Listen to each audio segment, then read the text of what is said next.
that's a bit easier to see, the weather. In the tropics, it's pretty limited to heat, wind, and rain. But will our rough scientists be able to make instruments sensitive enough to pick up changes in the weather and perhaps even reveal weather patterns? OK, weatherman, what have we got here? This is the simplest barometer that you can make. So we've got a plastic tube full of water, and you can see the water here. Yeah. Now the tube is open at each end, and believe it or not, you've got all the air going all the way to the edge of our atmosphere. It's 50 kilometres of air pressing down on everything around us, and it's pressing down on the top of this water here. Yeah. But it's equally pressing down on top of this water, so they're always going to be the same height because there's equal forces. But if I take one end of the tube now, and I put it in this clamp, so that this is kept at the pressure of the atmospheric pressure here at this level, and we run down to the sea, which is lower, there's going to be a greater pressure on this side, and so they won't be level anymore, they'll move.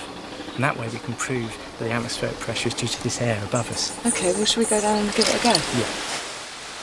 Because we come down, there's more pressure here, so this one's being forced down, this one has come up. You can really see the difference. So if I mark this... Yeah.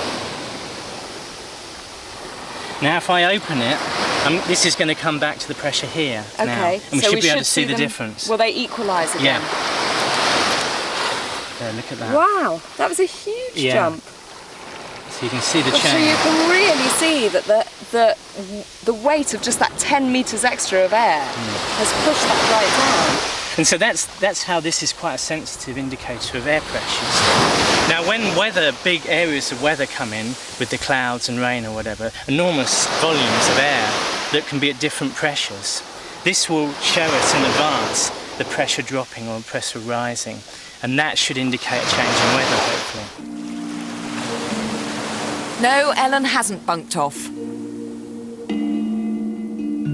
She's collecting red seaweed to make agar, a jelly-like substance that's going to be the home for our test bacteria.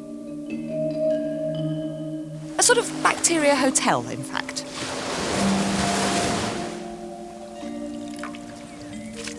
Inside all the seaweed is basically a starch, Right. and we just boil it up to release the starch, and then we'll filter out all the seaweed part that are left. Yeah. And we pour it into little plates. So then, and when they cool, they become jelly-like, hard jelly. Oh, brilliant. Yeah. And is that basically what agar is? It's just a jelly? Yeah, it's hard jelly that is transparent, so you can see all this, you can see through it, so you can see any of the bacteria that are growing. We're going to use just simple glass tops or bottle tops to put agar in, and that's going to be used as sort of a solid media for the bacteria to grow on. I'm going to try and sterilise it by using this sterilising device. It's basically what's called an autoclave, very similar to a pressure cooker. I've put a stand in there, as you would if you were steaming something, to keep the bottle tops or whatever out of the water.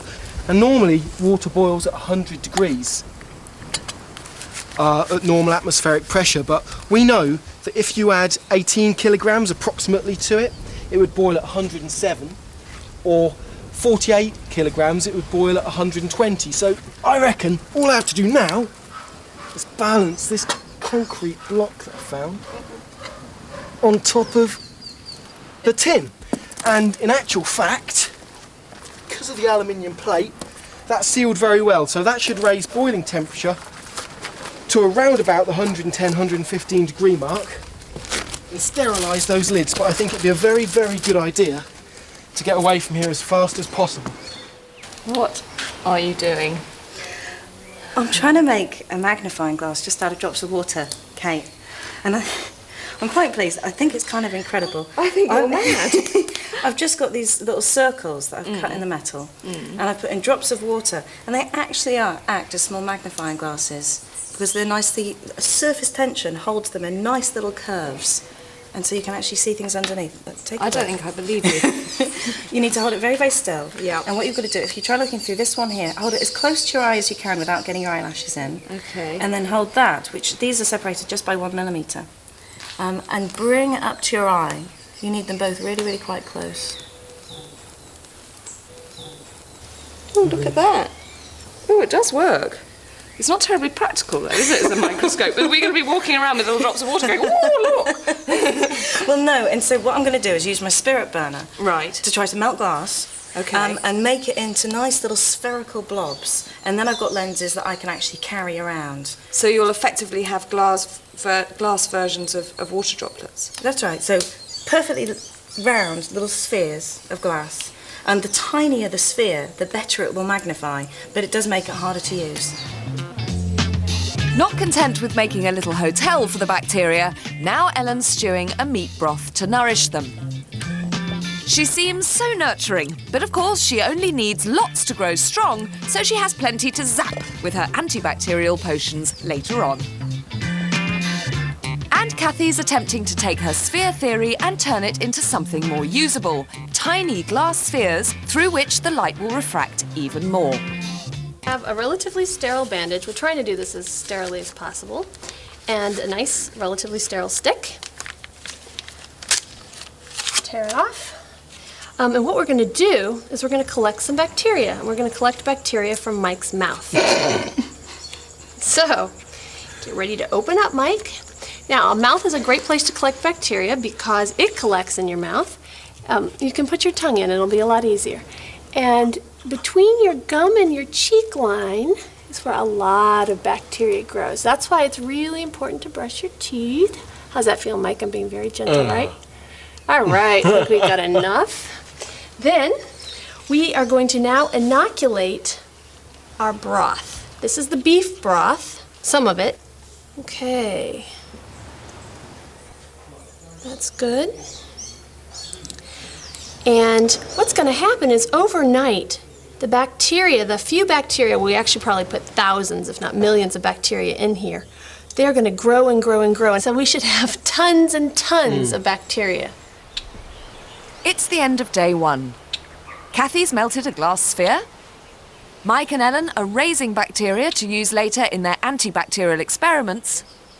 And the weather boys have made a lot of lovely instruments, but not one forecast.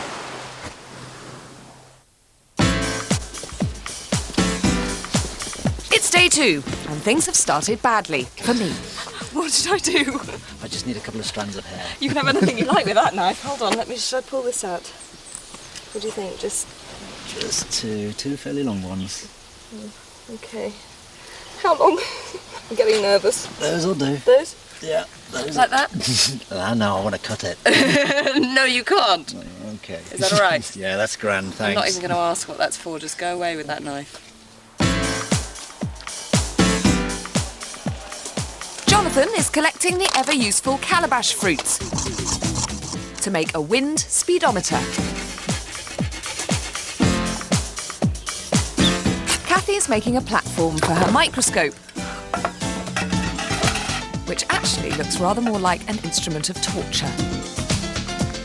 And Ellen's guided Mike to the cactus patch to find a botanical way to turn my greasy hair into a weather instrument.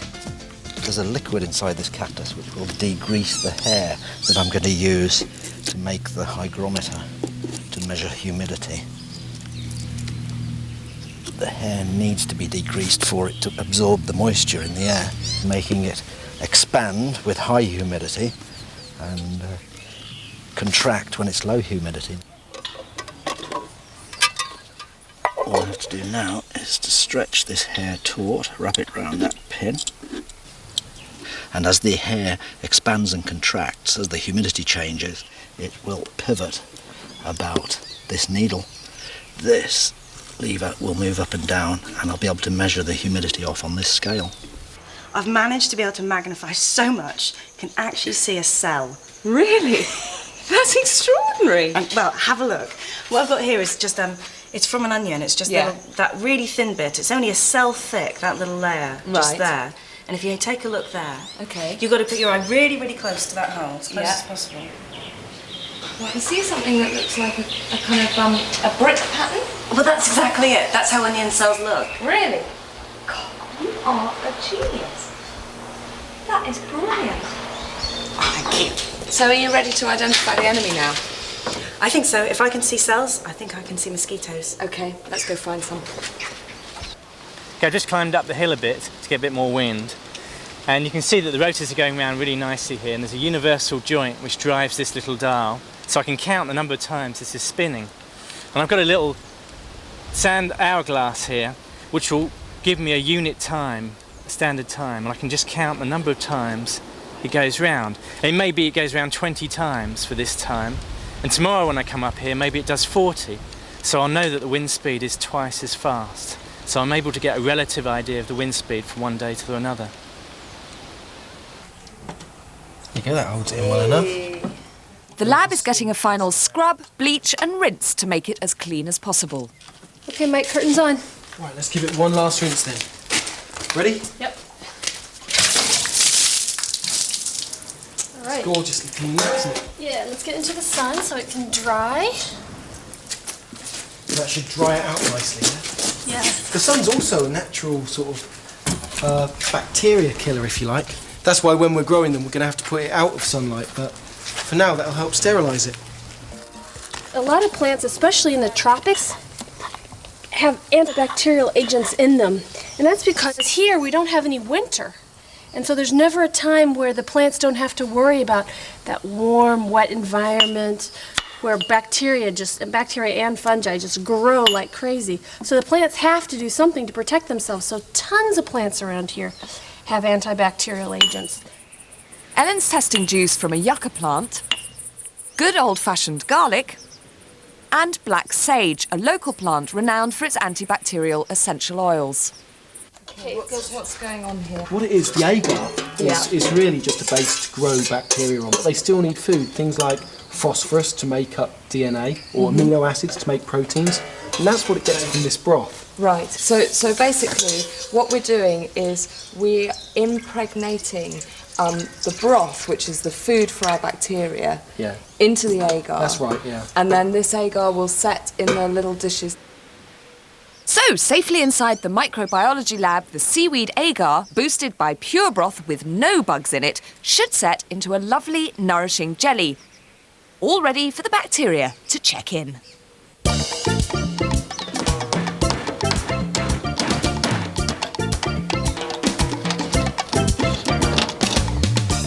The weather station is coming together. And what's more, there's been a change in the weather. Yes, it's raining! But Jonathan and Mike failed to forecast it. We've just had a brief downpour of rain, nothing special. The humidity indicator shows that It was really nothing special at all. it was reading 0, it's now reading a little more than 0. Oh, that's true, Which would actually. fit in with the increased water vapour in the air. And we've had no increase in barometric pressure. Maybe there was a tiny increase. Tiny increase. Is that in terms of predicting what the weather's going to be? I mean, the weather forecasters use loads and loads of data. They make long-term forecasts. I'm just trying to dig my way out of a very tricky spot. No, I think I agree with you. Well, we've got very settled weather, really. It's hardly any wind. The pressure doesn't seem to be changing much. The temperature's pretty constant.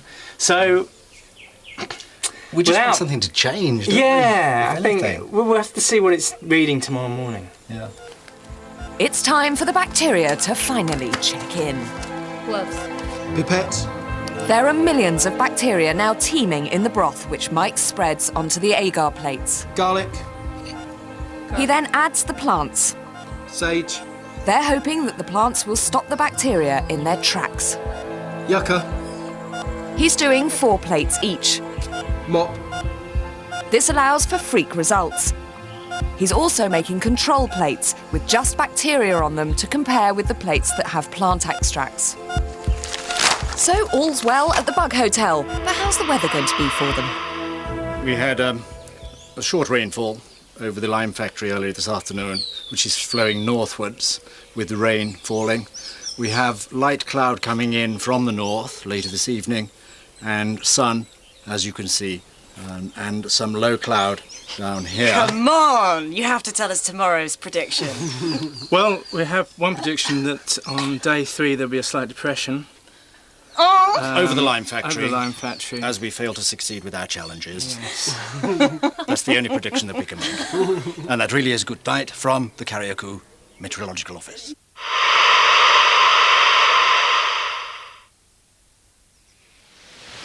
We're all feeling a bit tired and there's still lots to do, not least with assessing the weather. Jonathan's making yet more measurements. It's day 3 and the pressure's dropping, so it's almost a centimetre on this scale. And Mike B's noted a change in humidity. I think one of the problems with it is that the hair still got natural greases on there, so it isn't functioning properly as a hygrometer. Nevertheless, it has shown an increase from this morning, that mark there, and is now pointing here, which shows an increase in humidity, so, you know, a small success. The air pressure is going down, which to me indicates that there may be a change in weather. Who knows, in an hour or half a day or so. It gives you some advance warning, the barometer, but it's difficult to say for sure.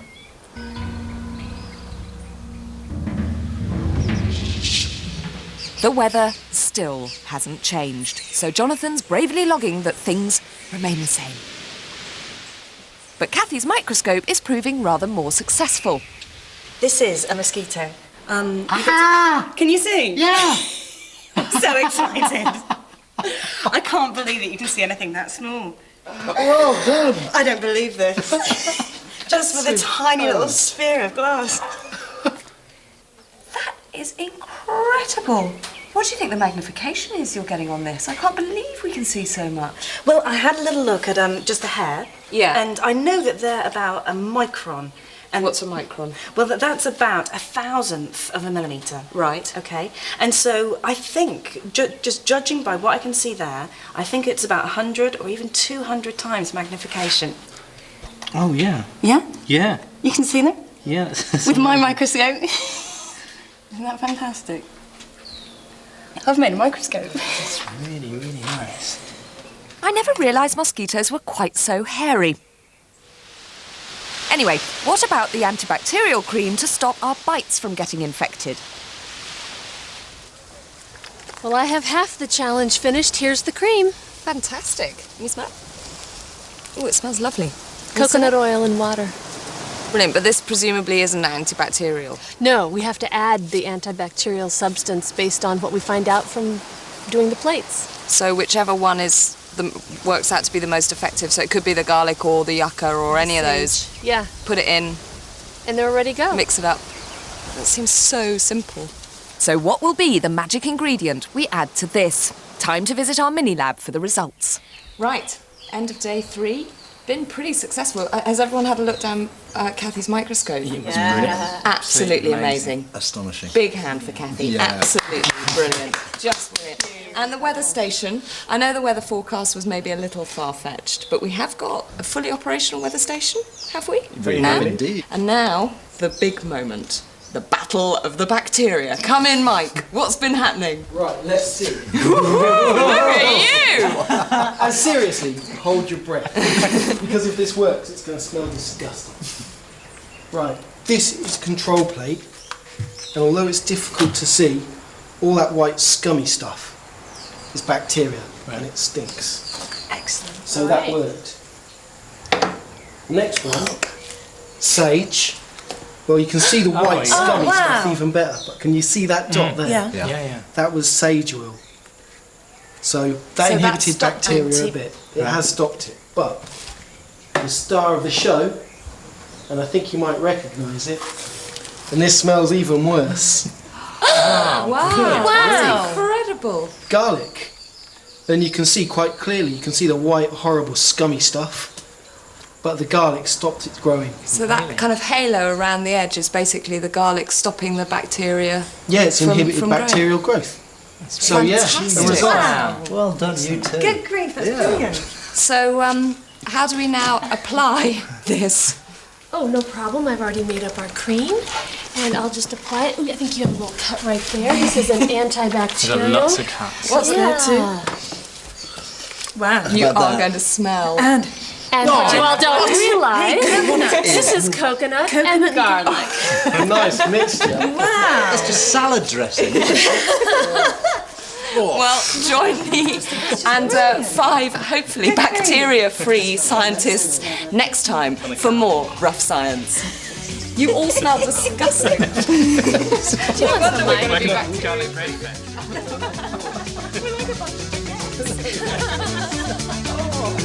Why don't you do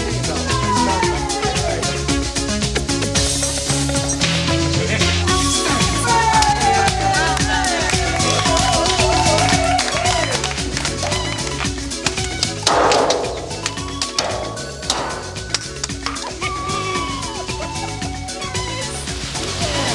15 first.